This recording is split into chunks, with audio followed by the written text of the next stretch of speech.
নমস্কার বন্ধুরা। চোরাবালির সামনে শক্তির প্রয়োগ চলে না। চোরাবালিতে আটকে গেলে যতই আপনি জোর খাটাবেন, দাপাদাপি করবেন, ততই তলিয়ে যাবেন। হ্যাঁ, তবে চোরাবালি থেকে বেঁচে ফেরার একটি উপায় অবশ্যই রয়েছে, তা হলো বুদ্ধির প্রয়োগ করা। তবে যারা নিজের শক্তির দম্ভে মত্ত হয়ে থাকে তারা সময় থাকতে সুবুদ্ধির প্রয়োগ করতে ব্যর্থ হয়, আর শেষমেশ চোরাবালির সামনে আত্মসমর্পণ করা লাগে। আর ঠিক এই ঘটনাই ঘটছে সুপার পাওয়ার আমেরিকার সাথে। ভারতের বেড়ে চলা শক্তিকে চ্যালেঞ্জ করতে গিয়ে আবারও মান সম্মান খুইয়ে নত হলো আমেরিকা। চলুন জেনে নেওয়া যাক আবারও কি অঘটন ঘটালো আমেরিকার, যার জন্য এত বড় ভূমিকা দেওয়া লেগেছে। ভিডিওটি খুবই ইন্টারেস্টিং হতে চলেছে, তাই অনুরোধ রইল শেষ পর্যন্ত দেখবেন। তো চলুন শুরু করি। আজ থেকে 3 দিন আগে একটি নিউজ ব্রেক হয়েছিল। সেখানে বলা হয়েছিল আমেরিকা পাকিস্তানকে অ্যামরাম এয়ার টু এয়ার মিসাইল বিক্রি করতে চলেছে। আর এও বলা হয়েছিল যে মিসাইলটিকে 2030 সাল নাগাদ সাপ্লাই করা শুরু হবে। এই খবরটি আসার সাথে সাথে ভারতীয় মিডিয়ায় বিষয়টি খুব কনসার্নের সহিত পাবলিশ করা হয়েছিল। বিষয়টি নিয়ে একটু দুশ্চিন্তার কারণ ছিল মিসাইলটির সক্ষমতা। এই মিসাইলটি চীনি air to air missile PL-15 চেয়ে বেশি অ্যাকুরেট, রেঞ্জ বেশি এবং বেশি ইফেক্টিভ। তাই তো পাকিস্তানের হাতে এই অ্যামরাম মিসাইল আসলে তা ভারতের জন্য অবশ্যই কিছুটা বিপদের হতে পারত। যাই হোক, পাকিস্তান তো এই মিসাইল পাওয়ার খুশিতে আত্মহারা হয়ে উঠেছিল, কিন্তু আমেরিকা হঠাৎ কেন পাকিস্তানকে এই রকম একটি ডেডলি মিসাইল দিচ্ছে তা একটি প্রশ্ন ছিল। আসলে আমেরিকা ভারতকে চাপে ফেলতেই এই মিসাইল দিতে চেয়েছিল পাকিস্তানকে। আমেরিকা ভেবেছিল এই খবর শুনে ভারত চাপে পড়ে আমেরিকার কিছু শর্ত মেনে নিতে প্রস্তুত হয়ে যাবে। ট্রেড ডিলের ক্ষেত্রে ভারত কিছুটা ব্যাকফুটে চলে যাবে। কিন্তু ডোনাল্ড ট্রাম্পের বোঝা উচিত ছিল যে যার সাথে আমেরিকা পাঙ্গা নিচ্ছে সে ইউরোপের কোনো দেশ নয়, না তো জাপান, দক্ষিণ কোরিয়ার মতো আমেরিকার চামচা যে মিনমিনিয়ে আমেরিকার সব কথা মেনে নিবে।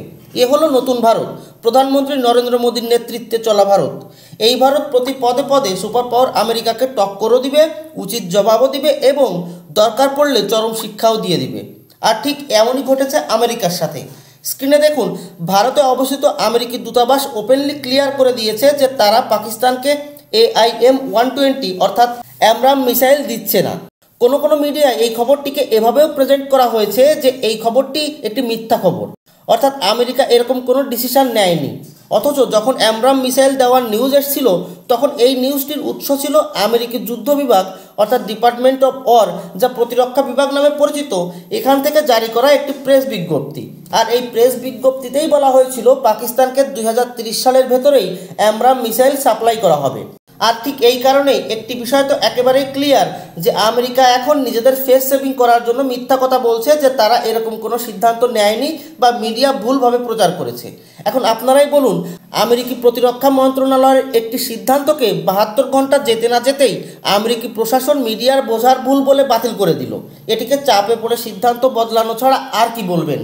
এখন প্রশ্ন হলো, 3 দিনের মধ্যে কি এমন ঘটলো যে আমেরিকাকে নাজেহাল অবস্থায় ফেস সেভিং করার জন্য বয়ান জারি করা লাগলো? ভারত আমেরিকার ঠিক কোন স্ক্রু টাইট করেছে যার জন্য আমেরিকাকে আবারও ভারতের সামনে নত হওয়া লাগলো? তো এর পেছনের কারণ হলো অর্থ, আমেরিকি ডলার। বিষয়টি খুলে বলছি। ভারত ব্যাক চ্যানেলের মাধ্যমে আমেরিকাকে একটি মেসেজ দিয়েছে যে তোমরা যদি পাকিস্তানকে অ্যামরাম মিসাইল দিতে চাও তাহলে দিয়ে দাও, কোনো সমস্যা নেই। শুধু এটুকু জেনে রেখো, তোমাদের সাথে আমাদের যেসব অস্ত্র চুক্তি রয়েছে সেগুলো আমরা বাতিল করতেও পারি। আর সমস্ত খেলাটাই ঘুরে গেছে ভারতের এই একটি মেসেজে। আসলে পাকিস্তান অ্যামরাম মিসাইলের যে চুক্তি করতে যাচ্ছিল তার মূল্য ছিল $40 মিলিয়ন, ভারতীয় টাকায় যার মূল্য 300 থেকে 350 কোটি টাকা। আর ভারত যেসব অস্ত্র কেনার চুক্তি করেছে তার মধ্যে রয়েছে অ্যাপাচে হেলিকপ্টার, চিনুক হেলিকপ্টার, MQ-9 রিপার ড্রোন এবং MH-16 রোমিও হেলিকপ্টার। আর এইসব ডিলের আনুমানিক মূল্য $10 বিলিয়ন বেশি, ভারতীয় টাকায় যার মূল্য প্রায় 1 লাখ কোটি টাকা। অর্থাৎ আমেরিকা যদি পাকিস্তানের কাছ থেকে 300 কোটি টাকা কামাই করতে যায় তাহলে ভারতের হাতে 1 লাখ কোটি টাকার বিশাল ক্ষতি পোহানো লাগবে। আর এই একটি চাল চেলেই ভারত বল পাঠিয়ে দেয় আমেরিকার কোর্টে। তাই এখন আমেরিকাকেই সিদ্ধান্ত নিতে হচ্ছিল যে কোনটা ছেড়ে কোনটা ধরবে। আর আমেরিকা তো আমেরিকা, বিশ্বের কোনো দেশই এরকম সরল গণিত বুঝতে ভুল করতো না। তাই তো ডলারের লোভে আমেরিকা পাকিস্তানকে মিসাইল দেওয়ার সিদ্ধান্তকে মিথ্যা বলে বয়ান জারি করেছে। নিজেদের মান সম্মান বাঁচাতে এটা বলে দিয়েছে যে এই ঘটনাটি নাকি মিডিয়ার বোঝার ভুলের কারণে হয়েছে। তবে ভারতের সামনে নত হওয়ার ঘটনা এটাই যে প্রথম তা নয়। এর আগেও ভারতের সাথে ট্রেড ডিল নিয়ে আলোচনা বন্ধ করে দিয়েছিল ট্রাম্প প্রশাসন। এর কয়েকদিন পরেই আবারও প্রধানমন্ত্রী নরেন্দ্র মোদীকে মহান নেতা বলে ট্রেড ডিলের আলোচনা শুরু করেছে ট্রাম্প। আবার H1B ভিসার মাধ্যমে মূলত ভারতীয়দের ওপর এক্সট্রা চার্জ লাগিয়ে 24 ঘন্টা যেতে না যেতেই সেই চার্জ সরিয়ে দিয়েছেন। অর্থাৎ যতবারই আমেরিকা নিজের শক্তির দম্ভে মত্ত হয়ে ভারতকে দমাতে এসছে, ততবারই ভারতের সামনে আমেরিকাকে অসহায় আত্মসমর্পণ করা লেগেছে। আর প্রতিবারই বিশ্ব ভারতের আপসীন নীতির জলজান্ত প্রমাণ পেয়েছে। একটি প্রবাদ অবশ্যই আপনারা শুনেছেন, ভাঙবে কিন্তু মচকাবে না। আর এখন নতুন ভারত এতটাই শক্তিশালী হয়ে উঠেছে যে মচকানোর কথা তো ভুলেই যান, ভারতকে ভাঙাও বৈশ্বিক মহাশক্তিদের পক্ষে সম্ভব নয়। ভারত এখন সেই চোরাবালির মতো ধীর স্থির, যাকে মাপতে আসলে বড় বড় সাম্রাজ্যও তলিয়ে যাবে অতল গভীরে। আজ এ পর্যন্তই। ধন্যবাদ। জয় হিন্দ।